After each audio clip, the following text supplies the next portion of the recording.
প্রিয় শিক্ষার্থীরা, আজকে আমরা আলোচনা করব ঢাকা সেন্ট্রাল ইউনিভার্সিটির ভর্তি পরীক্ষার প্রস্তুতি নিয়ে। ঠিক আছে? এবং আমরা যারা গুচ্ছ বিশ্ববিদ্যালয়ের ভর্তি পরীক্ষার প্রস্তুতি এখন নিচ্ছি, তোমাদের জন্য একটা খুবই গুরুত্বপূর্ণ অ্যানাউন্সমেন্ট আছে এই ভিডিও শেষের দিকে। তোমরা ভিডিওটা শেষ পর্যন্ত দেখবা, তোমাদের অনেক দরকারি একটা জিনিস এখানে জানতে পারবা। আচ্ছা, তো আজকে আমরা যেটা করব সেটা হচ্ছে এই ঢাকা সেন্ট্রাল ইউনিভার্সিটির ভর্তি পরীক্ষার যে গত বছরের পরীক্ষাটা হয়েছে সেখান থেকে আমরা আজকে ফিজিক্স কোশ্চেনটা অ্যানালাইসিস করব। দেখব যে এই প্রশ্নগুলো আসছে কোথা থেকে, ঠিক আছে, এবং কি কি পড়লে আমরা এইবারের যে ভর্তি পরীক্ষাটা হবে সেখানেও ম্যাক্সিমাম প্রশ্ন হুবহু রিপিট পাবো। ঠিক আছে, তো চলো শুরু করি। আরেকটা ব্যাপার তোমাদের বলে রাখি, তোমরা অনেকেই আমার কমেন্টে জানাচ্ছ যে আমার রেফারেন্সগুলো দেওয়ার পরেও তোমরা রেফারেন্সগুলো খুঁজে পাচ্ছ না। তার জন্য আমি আরেকটু কষ্ট করে এখানে কি করছি, এবার যেখান থেকে রেফারেন্সটা আসছে ওইটার ছবি এখানে অ্যাড করে দিছি, তোমরা ভিডিওতে সেটা এবার দেখতে পারবা। ঠিক আছে, তোমাদের কষ্টটা আমি কমাই দিছি।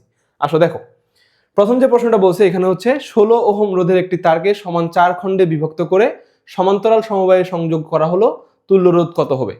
তো এই যে প্রশ্নটা, এটা কোথা থেকে আসছে এটা দেখো, আমি তোমাদের একটু দেখাচ্ছি। এটা হচ্ছে তপন স্যারের অনুশীলনী থেকে আসছে। এটা অ্যান্সার হচ্ছে 1 ওহম। তো এটা কিভাবে আসছে দেখো, আমাদের তপন স্যারের অনুশীলনীতে এখানে একটা প্রশ্ন আছে যে 8 ওহম রোধের একটি সমান তারকে 4টি খণ্ডে বিভক্ত করে সমান্তরাল সমবায়ে যুক্ত করা হলো, তুল্য রোধ কত হবে? একদম সেম প্যাটার্নের কোশ্চেন, সেম প্যাটার্নের জিনিস, শুধু কি করছে এখানে 8টাকে 16 করে দিছে, জাস্ট এইটুকু পরিবর্তন। ঠিক আছে, বাকি সব 100% হুবহু এই ম্যাথটাই ওখানে তুলে দিছে। ঠিক আছে, আচ্ছা আমরা আমাদের পরের ম্যাথটাতে যাই। এখানে দেখো নিচের কোন সম্পর্কটি সঠিক? L = R × P। এটা কোথা থেকে আসছে?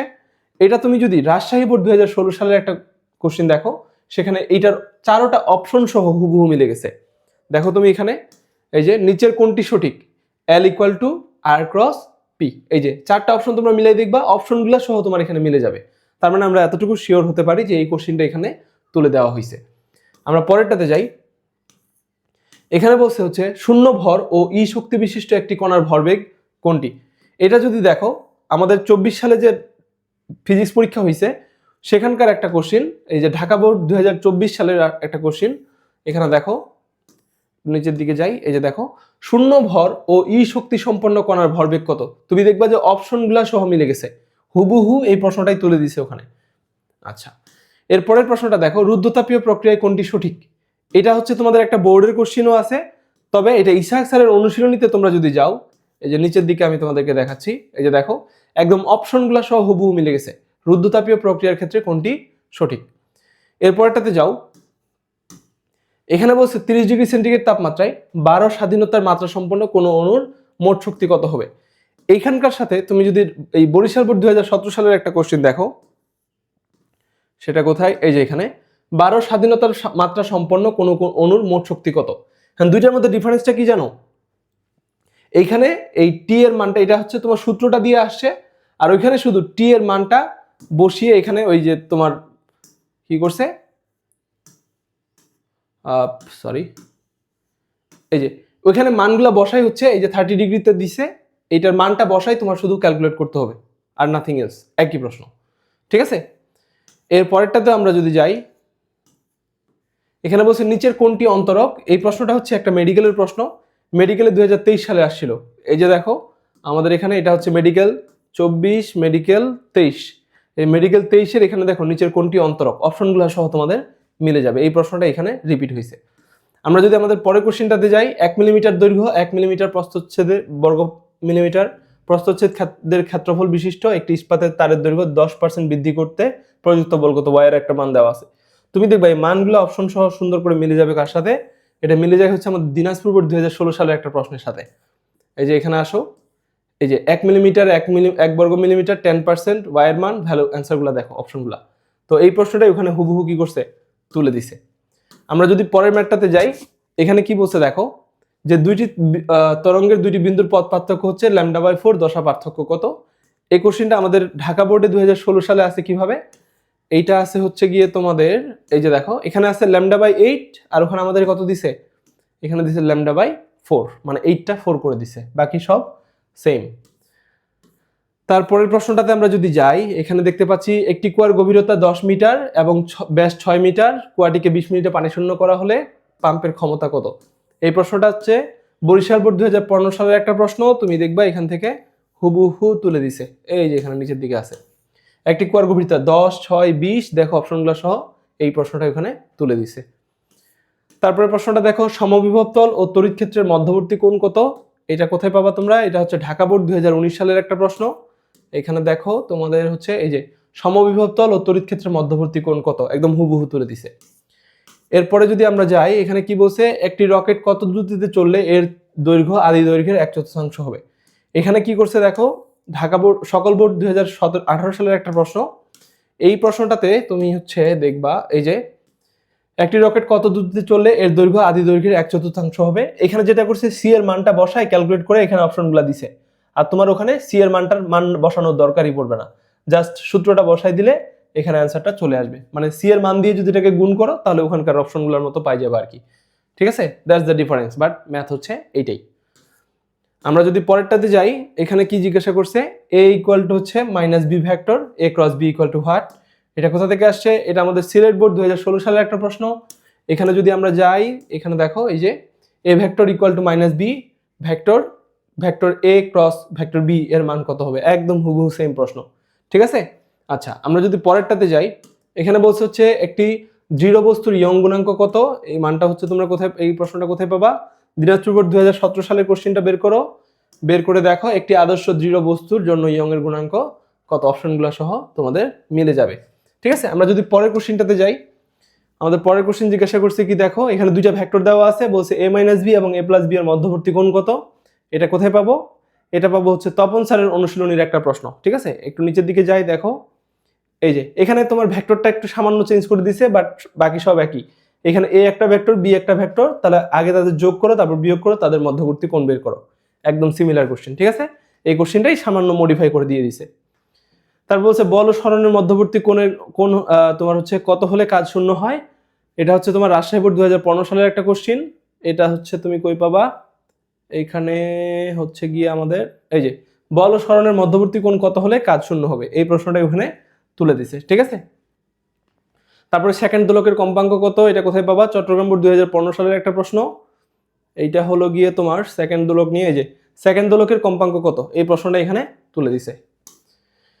এরপরে হচ্ছে দেখো যে কোনটির মাত্রা নাই, এটা কোথা থেকে আসছে? এটা হচ্ছে ঢাকা বোর্ড, ঢাকা ইউনিভার্সিটির ভর্তি পরীক্ষার প্রশ্ন। এটা একটা জ্ঞানমূলক প্রশ্ন ছিল, এটা হচ্ছে তোমার 22 সালের প্রশ্ন।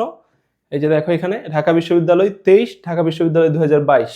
এখানে যদি একটু নিচের দিকে আমরা যাই, এখানে দেখবো যে কোনটির মাত্রা নেই, বিকৃতি, পীড়ন, এই যে এগুলো আর কি, এই প্রশ্নটা ওখানে হুবহু তুলে দিছে।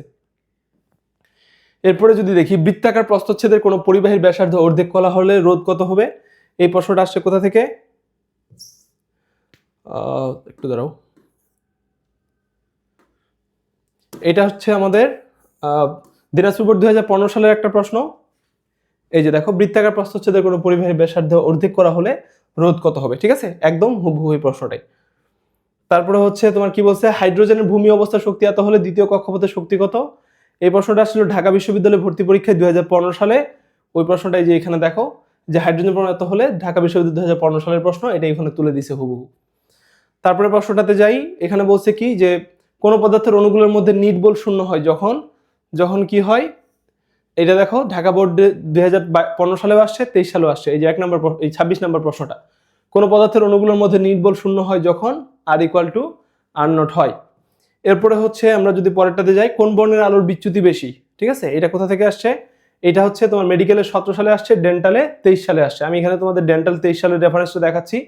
এই যে দেখো ডেন্টাল পরীক্ষা 23, এখানে যদি তোমরা নিচের দিকে যাও, সরি, এই যে এখানে কোন রঙের বিচ্যুতি সবচেয়ে বেশি, এই প্রশ্নটা এখানে রংটাকে জাস্ট বর্ণ বলছে আর কি, একই প্রশ্ন, কেমন? তারপরটাতে যদি আমরা দেখি নিচের কোনটি চুম্বক ফ্লাক্সের একক, এটা আসছে হচ্ছে চট্টগ্রাম বোর্ড 2016 সালের একটা প্রশ্ন। চুম্বক ফ্লাস্কের একক হচ্ছে তোমার গিয়ে কোথায়, এই যে নিচের কোনটি চুম্বক ফ্লাস্কের একক, এটাই হচ্ছে তোমাদের পরীক্ষা এখানে তুলে দিছে। তারপরে প্রশ্নটা দেখো 23 নাম্বার, একটি সরল দোলকের ববের ভর বৃদ্ধি করলে দোলনকাল কত হবে। এটা দেখো, এটা হচ্ছে রাজশাহী বোর্ড 2015 সালের একটা প্রশ্ন। এটা তোমরা পাবা কোথায়?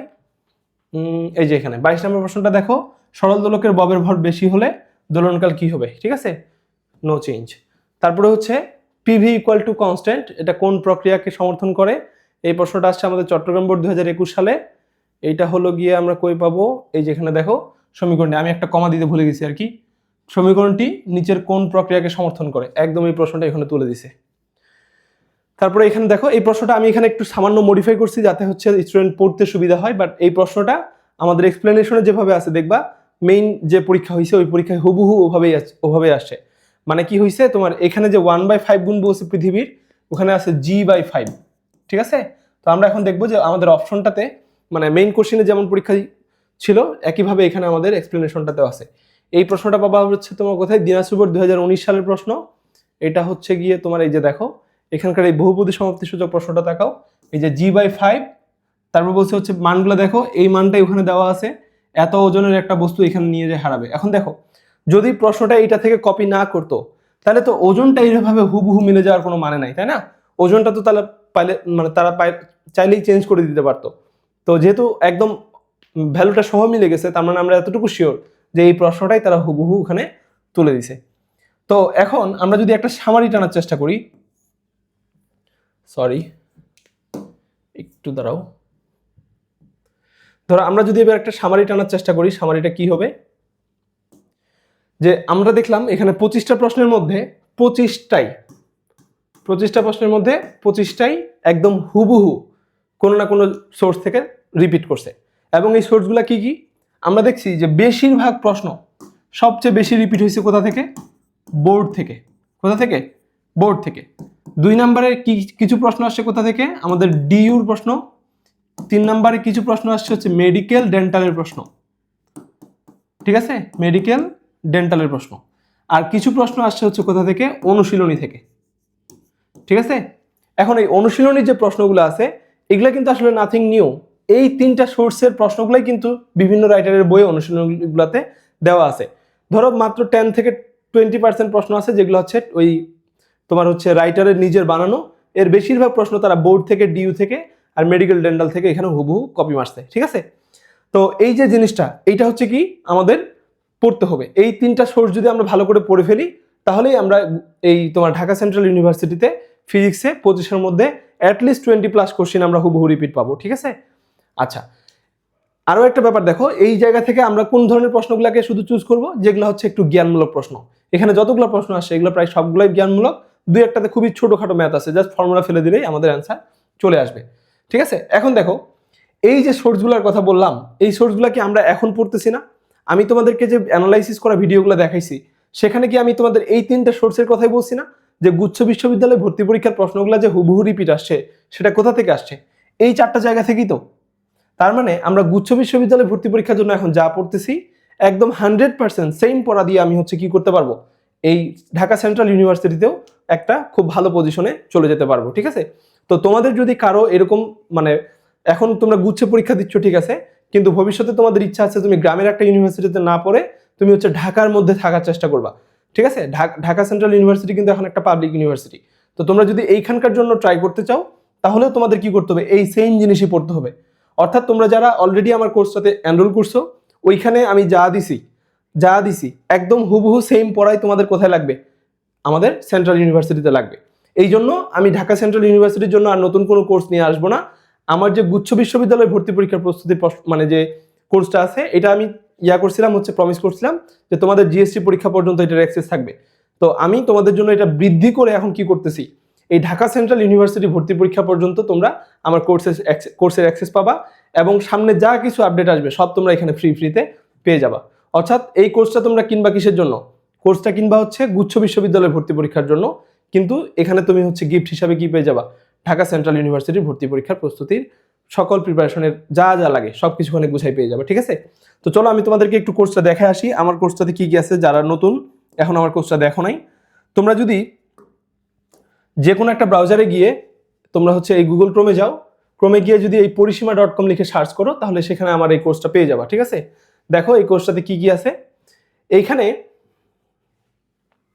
আমি তোমাদের যে সোর্সগুলোর কথা বললাম সব কিছু সুন্দর করে গুছানো আছে। প্রথমে হচ্ছে গুচ্ছ বিশ্ববিদ্যালয় ভর্তি পরীক্ষার প্রস্তুতির যে প্রশ্ন ব্যাংকটা আছে, এই প্রশ্ন ব্যাংকটা একদম চ্যাপ্টার ওয়াইজ বইয়ের ছবি সহ দেওয়া আছে, রেফারেন্স সহ খুব সুন্দর করে।